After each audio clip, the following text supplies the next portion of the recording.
여러분 반갑습니다. 사무엘상 하 본문으로 저희 큐티하고 있는데요. 잘 하고 계시죠? 쉽지 않겠지만 여러분들이 큐티 말씀을 통해서 또 하나님께서 주시는 은혜를 잘 받으면 좋겠습니다. 오늘은 왕을 요구하는 것은 이라는 제목으로 세 번째 시간 사무엘상 8장 19절에서 22절 내용을 보겠습니다. 제가 말씀을 읽도록 할게요. 백성이 사무엘의 말 듣기를 거절하여 이르되 아니로소이다. 우리도 우리 왕이 있어야 하리니 우리도 다른 나라들 같이 되어 우리의 왕이 우리를 다스리며 우리 앞에 나가서 우리의 싸움을 싸워야 할 것이니이다 하는지라. 사무엘이 백성의 말을 다 듣고 여호와께 아뢰매 여호와께서 사무엘에게 이르시되 그들의 말을 들어 왕을 세우라 하시니 사무엘이 이스라엘 사람들에게 이르되 너희는 각기 성읍으로 돌아가라 하니라. 아멘. 사무엘상 8장 말씀을 이번 한 주 내내 묵상을 하고 있죠. 크게 세 단락으로 나누어서 정리를 했는데요. 먼저 사무엘상 8장 1절부터 9절, 두 번째 단락은 10절에서 18절, 그리고 오늘 다룰 마지막 단락은 19절에서 22절입니다. 사무엘상 8장을 왕을 요구하는 것은 어떤 것인지 그 질문을 하고 답을 하는 것으로 말씀을 보고 있는데요. 첫 번째 본문에서 우리는 왕을 요구한다는 것, 이 세상에 왕을 요구한다는 것은 참된 왕이시며 진정한 왕이신 하나님만으로는 충분하지 않다는 것을 의미한다고 설명드렸습니다. 그리고 이 세상의 왕을 요구하면 편할 것 같지만 우리에게 안락함을 줄 것 같지만 역설적으로 우리가 그 왕의 노예가 된다고 했죠. 자신을 종으로 내어주는 셈이라고 말씀을 드렸습니다. 오늘은 왕을 요구하는 것은 어떤 것일까? 사무엘상 8장 19절에서 22절을 통해서 하나님께서 우리에게 주시는 교훈은 왕을 요구하는 것은 세상 사람과 같아지는 것이라는 것을 말씀드리려고 합니다. 여러분, 이스라엘이 왕이 권력을 남용할 거라는 그런 경고를 받았음에도 불구하고 여전히 왕을 요구했죠. 그 이유가 무엇입니까? 오늘 나오는 20절 9절에서 그것을 알 수 있는데요.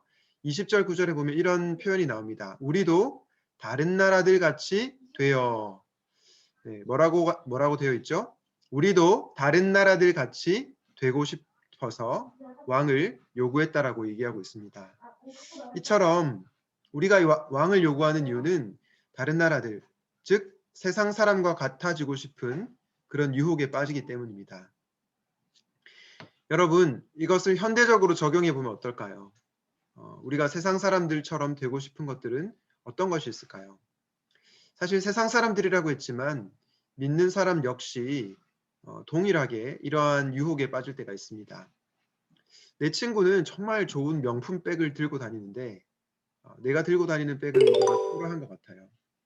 그래서 명품 백을 들고 다니고 싶다라는 마음이 들 수 있고요.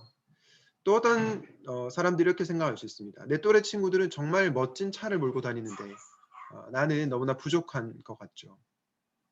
그리고 요즘 유행하는 것이 어떤 것이 있습니까? 네, 스드메. 그 결혼을 하기 전에 스튜디오 드레스 메이크업. 남들은 다 이 정도는 하는데 세상 사람들은 다 이 정도 하는데 나도 이 정도는 해야지. 그래야지 다른 사람 보기에도 좀 부끄럽지 않고 떵떵거리면서 살 수 있지. 이런 생각들이 우리에게 얼마든지 찾아온다는 거죠. 여러분 결혼을 하면 달라질 것 같나요? 그렇지 않습니다. 아이를 낳고 자녀 양육할 때도 이런 유혹이 찾아옵니다. 예를 들어서 내 옆집의 자녀가 정말로 좋은 유모차, 비싼 유모차를 몰고 다니는데 내가 좀 값싼 유모차를 몰고 다니면 상대적으로 이제 세상 사람들처럼 되고 싶은 거죠. 다른 사람들처럼 되고 싶은 거죠. 내 친구 자녀 유모차는 이 정도 고퀄인데 내 자녀 유모차는 이거밖에 안 돼? 라고 말을 하면서 이제 세상 사람들과 같이 되고 싶어진다는 것입니다. 그러나 여러분, 세상이 구하는 것은, 세상 사람들이 구하는 것은 결국은 우리의 근원적인 만족을 충족시켜 주지 못합니다. 그리고 우리를 결코 행복하게 할 수 없습니다. 왜 그럴까요? 끊임없이 다른 사람들과 나를 비교하게 만들고요. 그래서 결과적으로 다른 사람들보다 내가 조금 나으면 우쭐해지거나 다른 사람들보다 내가 부족하면 좌절하게 됩니다. 그렇기 때문에 세상 사람들이 구하는 것을 구할 때 우리는 진정한 행복을 누릴 수가 없는 것입니다. 사랑하는 여러분, 저와 여러분에게 필요한 것은 무엇일까요? 세상 사람들과 닮아가는 것이 아니고 구별됨이 필요하다고 봅니다. 레위기 20장 26절 이런 말씀이 나옵니다. 너희는 나에게 거룩할지어다. 이는 나 여호와가 거룩하고 내가 또 너희를 나의 소유로 삼으려고 너희를 만민 중에서 구별하였음이니라. 사랑하는 청년 여러분, 거룩하신 하나님이 저와 여러분을 구별된 백성으로 불러주셨음을 기억하십시오. 우리는 거룩한 제사장이고 구별된 백성입니다. 그 백성답게 살아가시기를 간절히 축복합니다. 여러분, 제가 좋아하는 말 중에 이런 말이 있습니다. 생각하는 대로 살지 않으면 사는 대로 생각하게 된다. 정말 맞는 말이죠. 이 말을 신앙적인 용어로 바꿔서 이렇게 말할 수도 있을 것 같습니다. 믿는 대로 살지 않으면 사는 대로 믿게 된다. 저는 여러분들이 믿음의 백성답게 믿음으로 이 땅을 살아갈 수 있기를 바랍니다. 세상 사람들과 똑같이 되고 싶은 유혹이 우리에게 끊임없이 밀려오고 찾아오지만 그것을 거부하고 구별된 백성답게 살아가는 저와 여러분이 되시기를 간절히 바랍니다. 오늘 말씀을 기억하면서 이렇게 기도하면 좋겠는데요. 세상 사람과 같아지고 싶은 그 마음을 내려놓게 해주십시오. 그리고 구별된 자로 이 세상에서 살아가게 해주십시오. 마지막으로 복음이 주는 자유함으로 타인과 비교하며 우쭐하지도 않고 좌절하지도 않게 해주십시오. 기도하겠습니다.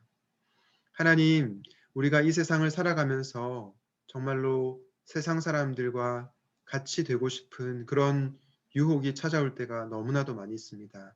그럴 때마다 하나님께서 우리를 거룩한 백성, 구별된 백성으로 불러주셨다는 것을 기억하게 하여 주시옵소서.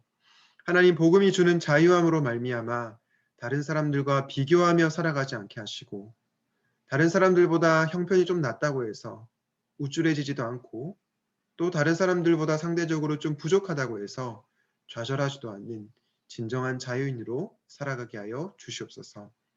우리를 구원하여 주신 예수님의 이름으로 기도드립니다. 아멘.